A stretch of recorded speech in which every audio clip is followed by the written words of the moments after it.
جی آپ کے سوالات اور ہمارے جواب۔ طلعت صاحب، امید کرتا ہوں کہ آپ بالکل خیریت سے ہوں گے۔ وزیر اعظم صاحب کا خطاب ملتان میں جو انہوں نے کیا، بظاہر وہ یہی شو کرنے کی کوشش کر رہے ہیں کہ عثمان بزدار صاحب سے بیسٹ آپشن کوئی بھی نہیں ہے پنجاب کے لیے، ان کی کارکردگی سب سے بیسٹ ہے۔ لب لباب ان کے خطاب کا یہی نکلتا ہے۔ کیا ان کا یہ خطاب کسی کو میسج تھا؟ جی عثمان بزدار صاحب جتنی بہترین آپشن ہے اس کے بارے میں سب کو پتہ ہے۔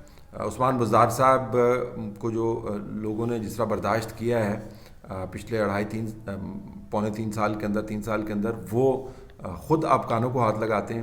عثمان بزدار صاحب بھلے ایک اچھے آدمی ہوں، میں ان کو ذاتی طور پر نہیں جانتا، جو آؤٹ کم ہے پنجاب کا وہ بہت ہی برا ہے، اور یہ وہ لوگ اسیسمنٹس کر کے دے رہے ہیں۔ میں ایک اسٹیج میں آپ کو بتا چکا ہوں کہ پنجاب کی جب اسیسمنٹ ہوئی مختصر حلقوں کے اندر تو ورسٹ پرفارمنگ جو صوبہ تھا وہ پنجاب تھا، اور آدھے سے زیادہ پاکستان ہے۔ آپ پنجاب کو میس اپ کریں گے، آپ پاکستان کو میس اپ کریں گے تو کرتے رہے۔ وہ تو یہ بھی کہہ رہے تھے کہ میں بہت پاپولر ہوں، ضمنی انتخابات کے نتائج آ گئے۔ وہ تو یہ بھی کہہ رہے تھے کہ اکانومی جو ہے اوپر کو جا رہی ہے، اکانومی کے حالات آپ کے سامنے ہیں۔ وہ تو یہ بھی کہہ رہے تھے گھر بن رہے ہیں، وہ تو یہ بھی کہہ رہے تھے آج کل ایکسپیٹ پاکستانیوں کے حق میں جو ہے وہ بڑی بات کر رہے ہیں۔ اگر آپ 60% کے اوپر ڈالرز کے اوپر یا پاؤنڈز کے اوپر، فارن کرنسی کے اوپر آپ 7% کے اوپر پرسنٹیج پاکستان کے اندر آفر کریں تو پاکستان کے بندوں نے جتنے پیسے رکھے ہوئے ہیں وہ بھی اسی اسکیم کے اندر انویسٹ ہو جائیں گے۔ اگر آپ لوگوں کو اتنے ہائی ریٹس آفر کریں گے 3 سال کے اندر تو ظاہر ہے وہ ڈالرز بھیجیں گے۔ اور پھر آپ کا کیا خیال ہے سارے کے سارے ڈالرز واقعی ایکسپیٹ پاکستانیوں نے بھیجے؟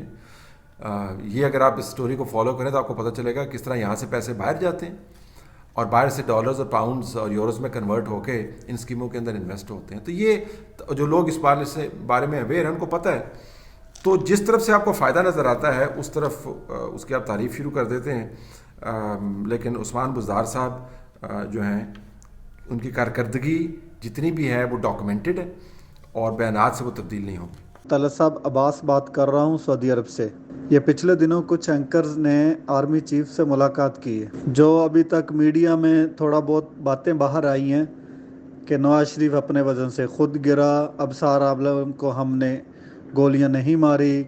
تو جب یہ ساری باتیں آرمی چیف صاحب کہہ رہے تھے تو کسی اینکر نے یا ایک دوسرے کو آپس میں دیکھا ہوگا اور پھر کوئی آگے سے کوئی سوال نہیں کیا ہوگا؟ آپ کا اس پہ کیا تبصرہ ہے؟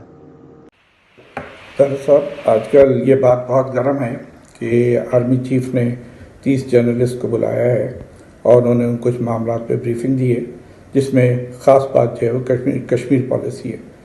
میں نے اس پہ آپ کا ویلاگ بھی سنا اور رؤف کلاسرا صاحب کا بھی سنا۔ آپ دونوں کی آراء میں کافی تضاد ہے، جو کہ کوئی مناسب بات ہے۔ رؤف کلاسرا صاحب نے یہ بھی کہا کہ چیف صاحب کے گھر میں اس بات پہ اختلاف ہے کہ وہ کہہ رہے ہیں کہ وہ ایک غیر پاپولر پالیسی جو ہے کشمیر کے نام پہ دینے جا رہے ہیں، جس میں ان کو برا نام مل سکتا ہے۔ اس کے ساتھ ساتھ انہوں نے یہ بھی فرمایا کہ چیف صاحب نے کہا ہے کہ یہ حکومت 5 سال رہے گی۔ میرا پہلا سوال یہ ہے کہ جب وہ ابھی تک عقل کل ہیں اور بلا شکت غیر اس ملک کی قسمت کے مالک ہیں، تو ان کو کیا ضرورت پیش آئی کہ 30 جرنلسٹ کو بلا کے اپنی بات کو ایکسپلین کریں؟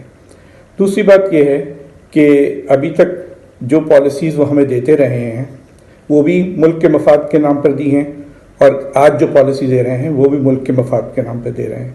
تو ہم اس بات پہ کیسے اطمینان کریں کہ وہ کون سی پالیسی ٹھیک تھی؟ جب وہ یہ کہتے ہیں کہ 5 سال پوری کرے گی تو اس سے یہ تاثر ملتا ہے کہ وہ نیوٹرل نہیں ہے۔ دوسری بات یہ ہے کہ ان کو اگر واقعی کانفیڈنس بلڈنگ میجر کرنی ہے تو ان کو اپنی بہت ساری پریولیجز کو کٹ ڈاؤن کرنا چاہیے۔ آپ کا تبصرہ جاننا چاہوں گا۔ دونوں سوال درست ہیں۔ یہ بات گرم تو خیر نہیں، اب تو ثابت شدہ یہ بات ہے۔ اینکرز نے ایک دوسرے کو دیکھا بھی اور چند ایک سوال بھی اس کے اوپر کیے، اور ان سوالوں کا جو جواب آیا اس کے اوپر پھر ابصار عالم نے وہ ٹویٹ کیے جو سوشل میڈیا میں جن کے اوپر بڑی بات ہو رہی ہے۔ جب 7 گھنٹے ملاقات ہوتی ہے اور جب آپ بہت ساری باتیں کرتے ہیں تو پھر وہاں پر گفت و شنید تو ہوتی ہی ہے۔ تو جو مجھے اکاؤنٹس پتہ چلے، بعض جگہوں پر کچھ نسبتاً تلخ ایکسچینجز بھی ہوئیں، لیکن وہ جو آپ سمجھتے ہیں کہ سوال بات اگر کوئی متنازع ہوئی اس کے اوپر کوئی آپ بڑا فالو اپ ڈسکشن کی گئی اور اس کو منطقی انجام تک پہنچایا گیا، اس قسم کی جو میں نے اکاؤنٹ سنے ہیں 4 بندوں سے اس قسم کی مثال نہیں ملی. یہ ضرور ہے کہ ایک دو باتیں ہوئی اور پھر اگلی موضوع کے اوپر چلے گئے, تو موسٹلی جو ہے ادھر ادھر ہی دیکھتے رہے. باقی یہ ہے جی کہ تضاد تو نہیں ہے. میں نے روف کلسرا کا ویلاگ نہیں سنا, میں سن لیتا ہوں, لیکن جس طرح اگر آپ نے یہ بات کی ہے تو ہم تو کہہ رہے ہیں کہ غیر معروف پالیسی ہے, اور ہم یہ کہہ رہے ہیں کہ غیر معروف پالیسی وہ پالیسی ہے جو پہلے بھی دی جا چکی ہے اور پٹ چکی ہے. یہ کوئی نئی چیز نہیں ہے, یہ کوئی نیا بہت بڑی اسٹریٹجک سوچ جو ہے. ایک تو پاکستان میں جو طاقت کے اندر ہوتا ہے نا آرمی چیف ریٹائر ہونے سے پہلے اس کی اتنی تعریفیں کرتے ہیں کہ جی جو آپ نے سر جو سوچا ہے نا سر, وہ اس سے پہلے تو کسی بندے نے سوچا ہی نہیں ہوگا. تھوڑی سی تاریخ پڑھ لینی چاہیے آپ کو, سب کو پتہ چل جائے گا کہ یہ پالیسیاں جو ہیں کب سے, یہ متبادل پالیسیاں جو ہیں یہ ان کا اجرا ہو چکا ہے. تو پرانی پالیسیاں جو پٹی ہوئی ہیں ان کو اوپر سے آپ مٹی ہٹا کے دوبارہ سے انٹروڈیوس کروائیں, اور پھر جو مالچی اور پالچی ہیں ان کو کہیں کہ جی اب دیکھیں کہ کتنی زبردست ہم نے نیا انیشیٹو لیا. یہ نیا انیشیٹو نہیں ہے, یہ پٹا ہوا انیشیٹو ہے. بالکل آپ نے درست کہا. یہ تضاد بھی لوگوں کے ذہن میں ہوتا ہے جی کہ پہلے والی پالیسی ابھی اننت کو مار بھگانے والی پالیسی تھی, درست. ہندوستان کے ساتھ نیوکلیر جنگ کی دھمکیاں دینے والی پالیسی درست تھی. انڈیا کے اسپیلنگ چینج کر کے ENDIA انڈیا لکھنے والی پالیسی درست تھی, اور ہم تمہیں چھوڑیں گے نہیں یہ پالیسی درست تھی. اس وقت جب یہ تمام باتیں نئے بیانیے کے مطابق بات چیت بھی بیک اینڈ کے اوپر ہو رہی تھی, یہ والی پالیسی درست ہے.